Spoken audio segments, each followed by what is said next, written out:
Serbisyong tapat sa iyo, DZRH.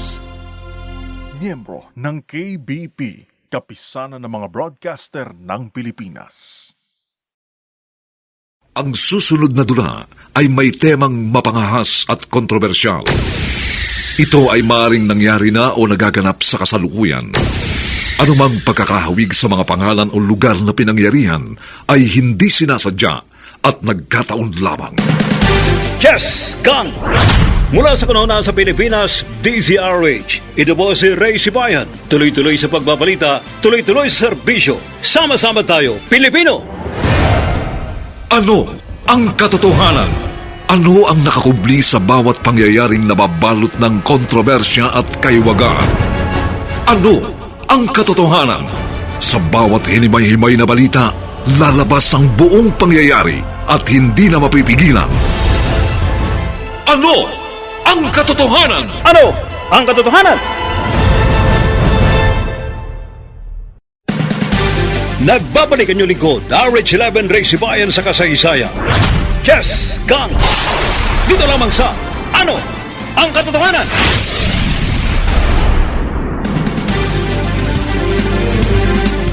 Natakasan ng grupo ng Chess Gang ang mga barangay tanod na tumugis sa kanila. Kaya galit na galit ang chief tanod na si Diego.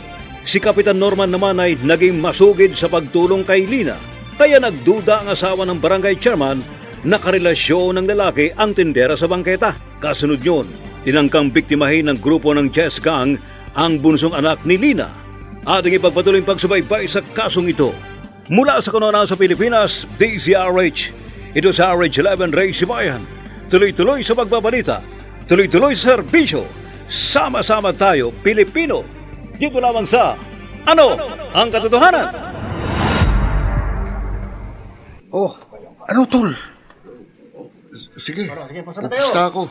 Ayos. O mga kaibigan, meron ba sa inyo susubok na masolve ang aking chess quiz? Meron mapupusta? Meron! Ikaw? Hindi ako. Ito katabi ko. Okay! Money down! O magkano pusto mo? Eto, 1,000. Ayos! Kasado! Brad, pupusta ka na rin. Mamaya na. Titignan ko muna kung marunong ko talaga mag-chess. Ha? Teka, akala ko ba babakas ka sa pusta ko? Magsisiguro muna ako. Kapag nanalo ka, saka ako pupusta. O tira na kaibigan! Para madoble ang pera mo. Pero kailangan sa 3 moves ha. Mamati mo ang itim na piyesa. Na malabo namang mangyari. Teka, parang may naalata ako. Baka lukuhan ito. Hindi! Hindi na ako pupusta. Babawiin ko na ang pera ko. Ay, hindi pwede. Wala nang bawian. Teka, akin na sabi ang pera ko. Huwag kang maangas, ha? Palibasa na tansya mong hindi mo kayang isolve ang palaisipan ko sa chess. Kaya atras ka. Hindi pwede. Hindi, pambili ko ng project sa school ang pera ko eh. Kung ayaw mong pumusta, miskerda ka na. Kanina... Huwag mong piliting mabawi ang pera mo. Madidisgrasya ka lang.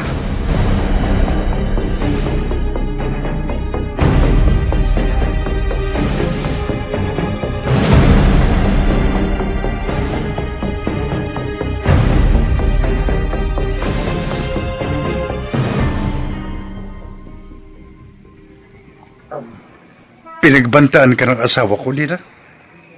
Ay, oho, Kapitan Norman. Hanggang ngayon nga, hoy, naririnig ko pa rin yung banta niya sa akin. Binabalaan kita. Kapag nalaman kong may relasyon kayo ng asawa ko, malilintikan ka sa akin. Kahit nga tinanggi ko na yung akusasyon niya masama pa rin ang kanyang tingin hanggang sa umalis. Pagpasensya mo na yung asawa ko, Lina. May suspitsyosa ho pala at selosa ang inyong asawa. Huwag kang matakot sa kanya. Bakit ho hindi ako matatakot sa misis niyo? Ako ang bahala sa kanya.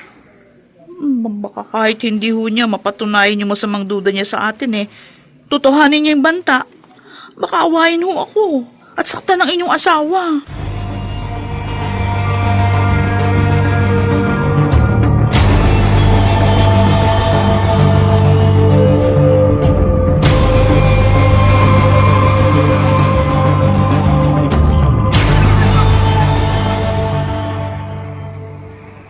Asa yung pera ko? Teka, bakit pinaliligiran niyo ako? Maangas ka eh! Mga tarantado kayo Ay! Huwag mo kaming mumurahin ha! Sa lahat ng ayoko, yung minumura ko. Hindi mo na mababawi ang perang naiabot mo sa kasama ko. Magkakasama kayo? Oo! Magkakasama kami. Kaya sumibat ka na! Oh, ano pa yung tinatanga-tanga mo dyan? Sibat na! Mga tarantado kayo ah! Sabing huwag mo kaming murahin eh! Ako naman!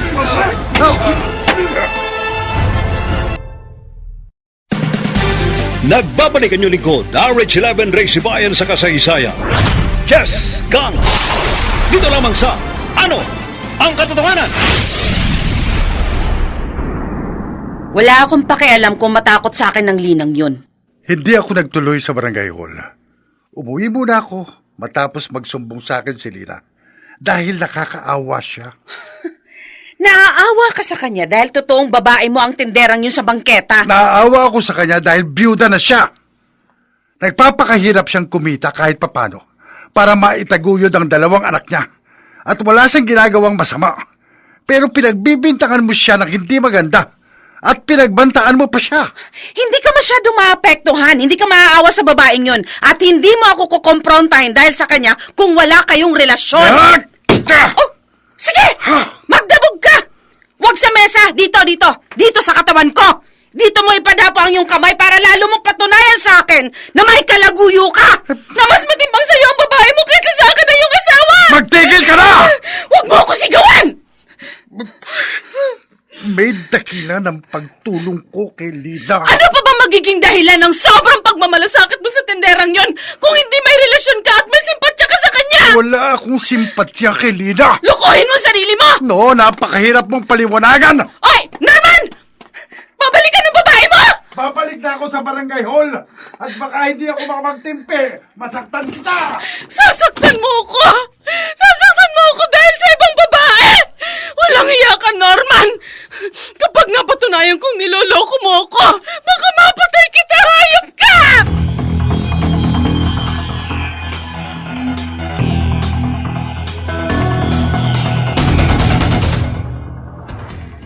Dalawa, 3, 4,000. Hindi na masama. Kumita tayo ng 4,000 sa isang araw. Malaki-laki rin ang paghahatian ng ating grupo, Maki. Pwede pa tayong kumita ng higit pa dito kung hindi tayo kaagad nagbalik dito sa ating safe house. Bakit kasi nagyaya ka na rito? Baka kasi magsumbong sa barangay o sa presinto ang nabiktima natin. Lalo na yung teenager na binugbog ko. Matatakot ka sa uhuging yun? Hindi ako takot sa kanya, no? Takot lang nun na magreklamo, kahit kanino. Dahil baka gulpin siya ng ating grupo. Oo nga, ipinaalam mo na sa kanya na magkakasama tayo. Para nga matakot siya sa atin. Dahil marami tayo sa chess gang. Pero maaga pa. Bumalik kaya tayo sa pwesto natin para makapambiktima pa ulit tayo. Pwede. Mamaya pa naman ako susundo sa magiging syota ko eh. Pero lumipat muna tayo ng pwesto para masigurong hindi tayo mabubulilyaso o matimbog. Okay, walang problema. Kahit naman mabulilyaso tayo o matimbog, hindi tayo pahuhuli. Lalo ako. Dahil basta lumakad tayo, may dala akong matalas.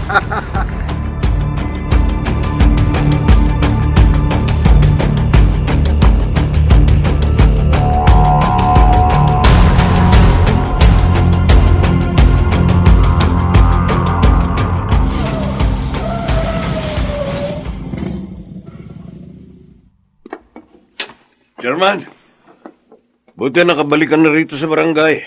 Hinihintay talaga kita. May problema ba, Diego? May teenager na dumating. Humihingi ng tulong dahil nabiktima raw ng chess gang. Nakahanda na kami ng mga kasama kong tanod. Hinihintay lang namin ang instructions mo. Tulungan niyang humingi ng tulong. At may asikasuhin pa ako sa aking opisina. Okay, Chairman. Diego, ingat lang kayo, ha? Alam ko na kung gagawin. Armado na ng batuta ang mga kasama kong tanod. Sisiguruhin namin hindi na kami matatakasan ng chess gang. Nagbabalik ang inyong lingkod, RH11 Ray Sibayan sa kasaysayan. Chess Gang! Dito lamang sa Ano ang Katotohanan?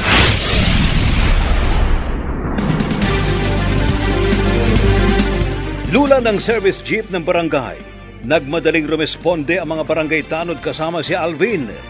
Si Maki naman ay tumawag kay Charmaine. Ating ipagpatuloy ang pagsubaybay sa kasong ito. Mula sa kanunan sa Pilipinas, DZRH. Ito sa RH11 Ray Sibayan. Tuloy-tuloy sa pagbabalita. Tuloy-tuloy sa serbisyo. Sama-sama tayo, Pilipino. Dito lamang sa Ano ang Katotohanan? Hello, Maki? Charmaine, kumusta? Okay lang.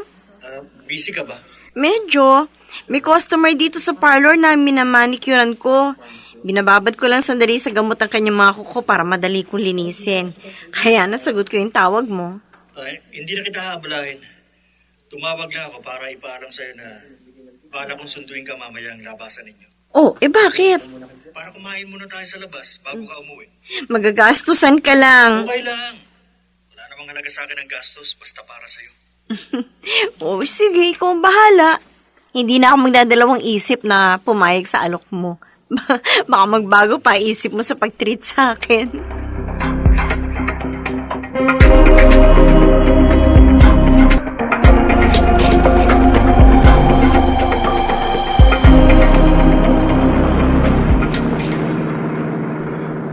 Chief Tanod, EXO.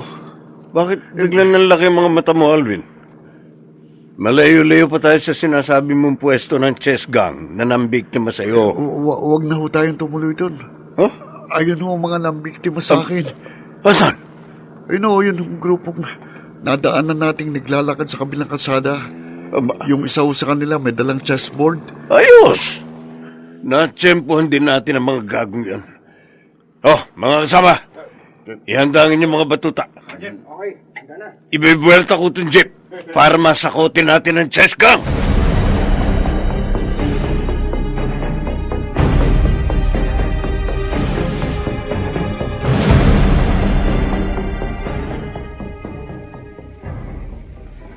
Oh, Maki. Bakit bigla kang huminto sa paglakad? May service jeep ng barangay na nagdaan sa kabilang kalsada, Joe. At bumuelta doon sa intersection sa Dikalayuan. Baka tayong target ang mga tanod na lula nun, ah. Ayun sila! Ayun sila, Chief! Malamang nga, grupo natin ang target ng mga tanod na bumaba sa sasakyan ng barangay. Dahil kasama nila ang teenager na isa sa mga nabiktima natin. Patawid sila dito sa ating direksyon. Masugod sa atin ang mga tanod. Nabedala ang mga batuta. Pagsasalikupan nila ang grupo natin. Susugaban nila tayo! Ito! Bitiwan mo ako! Hindi na namin kayo hahayaan makatakas. Ay! Bitiwan mo ang kasama ko, tanod! Kutsilyo! Tama ka, tanod! Matalas itong hinugot ko sa bewang ko. Ayaw mong bitiwan ang kasama ko. Kaya ibabaw ko itong matalas sa katawan mo! Yaho!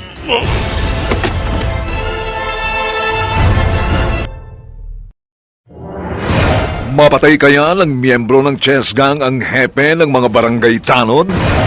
Mga nagsiganap, Maynard Landicho Jr., Chiquit del Carmen Amor, Lionel Benjamin, Jenaline de la Cruz, Bobby Cruz, at Rosana Villegas. Special Sound Effects, Jerry Mutia. Technical Supervision, Eric Lucero at Bong Muyar. Musical Scoring, Buboy Salonga. Production Assistant, Anching Cruz. Ito'y mula sa panulat ni Orly Aquino at sa maaksyong direksyon ni Renato Phil Cruz. Ito po ang inyong kaibigan, June Martin Legaspi, nag-aanyayang laging subaybayan ang bawat makatotohanang kasaysayang nakapaloob sa ating dunang. Ano ang katotohanan?